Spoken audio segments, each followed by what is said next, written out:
Here are 3 mutants who can host the power of the cosmic entity the Phoenix Force. The first is none other than Emma Frost. Emma Frost is described as an Omega-level telepath. Since the Phoenix loves to prey on mutants who are Omega-level telepaths, Emma Frost was an easy candidate as she is one of the most powerful telepaths in the Marvel Universe. She has hosted the Phoenix Force on a multitude of occasions. The first time was when the Phoenix Force returned to life and needed a host. Despite the X-Men trying to stop it, they still resorted to the last-ditch plan of Emma Frost offering herself up to the Phoenix to become its host, albeit temporarily, as Jean Grey would come back and force it to leave her mind. However, by far the longest and most powerful we've seen with Emma as a host for the Phoenix Force was during the events of X-Men vs. the Avengers. During this storyline, Emma became one of the Phoenix Five. Eventually, as the others were defeated, she would be left standing with Cyclops as the 2 Phoenix hosts, essentially giving her half of the Phoenix's powers. With this, she was able to basically make mutants kneel to her and create psychic realities on par with reality itself. The next mutant on this list is the daughter of Jean Grey, so basically a prime candidate for the Phoenix.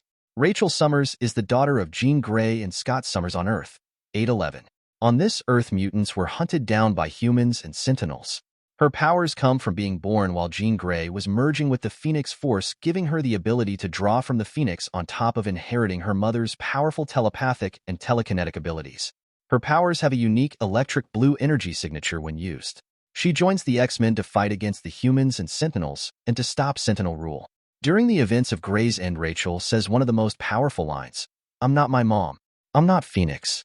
I'm my own woman.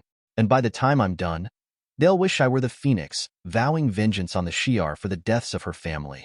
The last mutant on this list is another Omega-level telepath. As described by Professor Charles Xavier as one of the greatest minds of the century, Quentin Quire, or Kid Omega, has hosted the Phoenix Force before.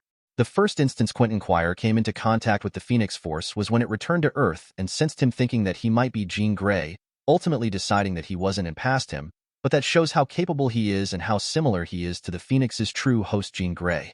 Quentin would go on to possess the Phoenix Force truly for the first time during the events of Mighty Thor, when Jane Foster sought out a team that included Quentin to fight against Shur-AR gods who had the power of the Phoenix.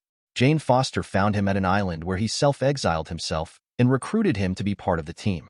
After they fought the gods and defeated them, the gods would then, instead of admitting defeat, summon the Phoenix Force to destroy everything in its path. Quentin knew that nothing can destroy the Phoenix, but they both would have to fight it anyways, and he was no longer bored at this fact. Jane Foster was able to create an opening for Quentin to negotiate with the Phoenix and convince it of a deal that it absolutely could not pass up. That deal was for Quentin to become its new host, which it accepted, and Quentin took in its power and became the host of the Phoenix Force, stopping its rampage. Thank you so much for watching.